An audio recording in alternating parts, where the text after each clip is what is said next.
It's been a few years since I've done a recent desk setup, desk tour video, and a lot has changed over the last few years. In fact, I'm in an entirely different studio space than I was before.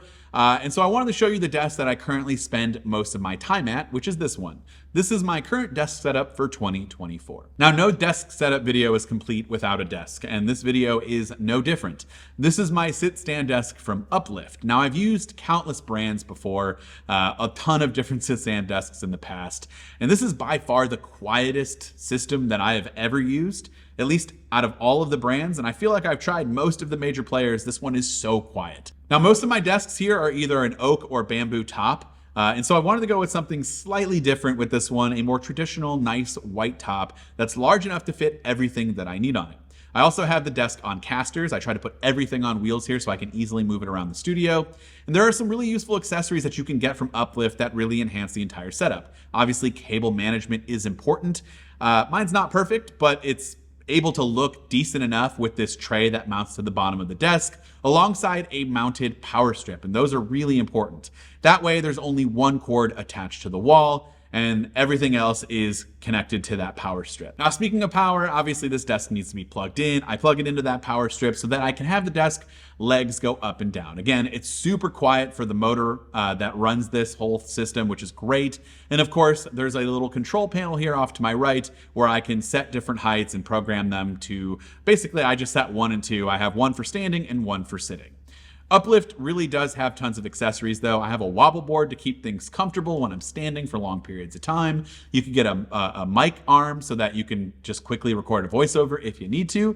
And there's also this little mini cabinet that I have here that I can pull out whenever I need to and then tuck it away. It's all on wheels again, which I try to get everything here on wheels so that it's just easier to move things around. I also do want to mention this credenza that I thought I was going to incorporate with my desk setup, but it actually looks so good as like a standalone piece of furniture. I kind of have a classic iMac and a classic Mac SE just on top of this credenza, and then you have tons of cabinets for storage, and so it looks good as just another part of the office, and it serves as useful storage. And so I got all of that from UpLift. You can click the link in the description. I'll try to leave everything linked to everything that I mentioned here, and yeah, you can check all of that in the description down below.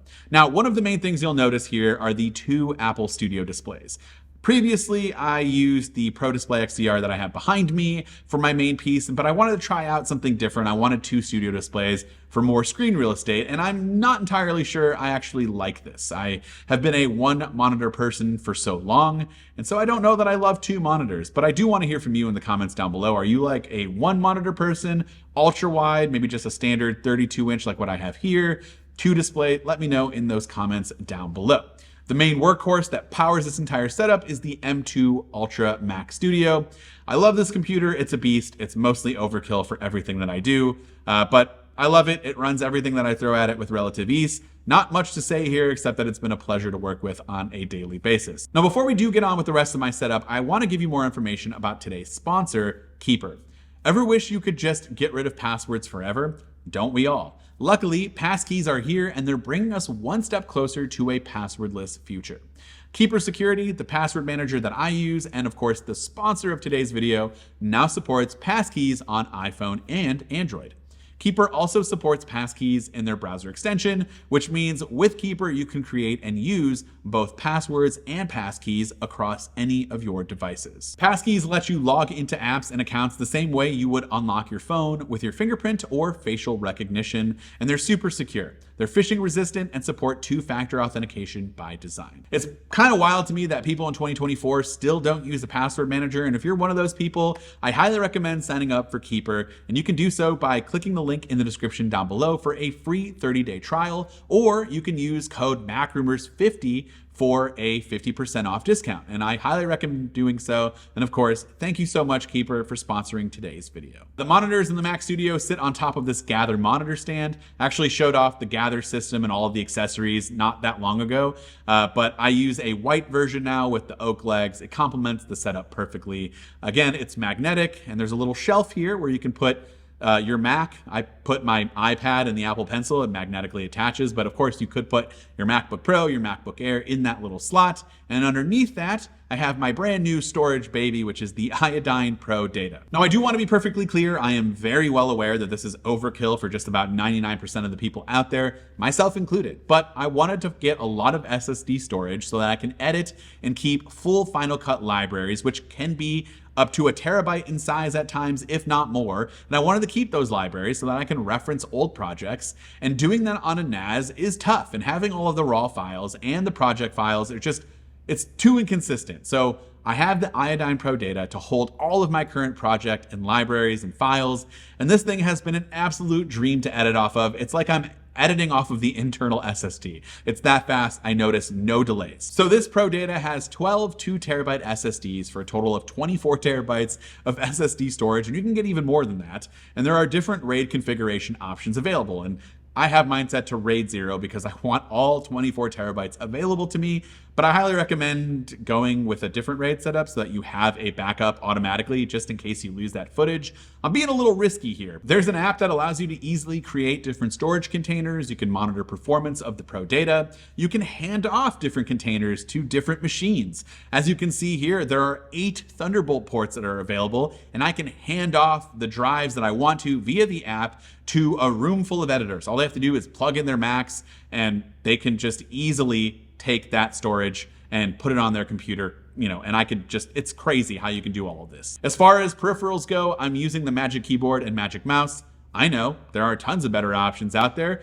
Certainly one's better than the Magic Mouse. I honestly have no idea why I continue to use it, but I just can't stop. It's not even that good, and the charging port situation is obviously horrid. The good news is it sits on top of this Alti wireless charging mat, so you can plug this in via USB-C, and then you have a spot for your iPhone and your AirPods to wirelessly charge. It's also reversible. I kind of just like the felt material, but then I like that I can switch to black leather quickly and easily.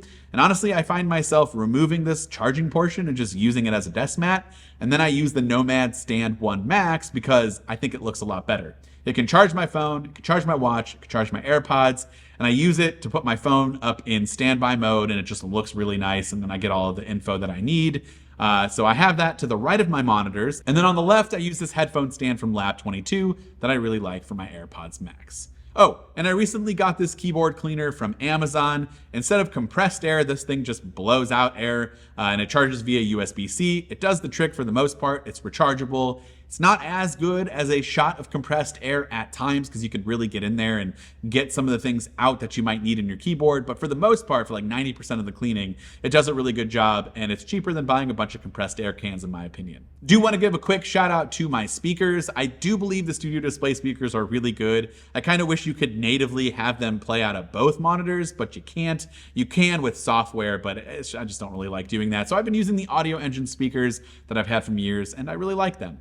On the walls, I have some prints in frames, and then I have this Ikea Peg Board situation, which is actually pretty new to the setup, and I don't have it filled with tons of stuff, but I do have this really awesome book. It's about the first 25 years of Google. It looks amazing. Highly recommend checking it out. Again, I will leave all the links in the description down below. But I'd love to hear from you. If you can, show me your desk setup. Show me on X or email me or whatever. But I love seeing people's desk setups, and I would love to hear what you think about mine in the comments down below. This has been Dan with MacRumors. Thanks so much for watching, and I hope to catch you around in the next video.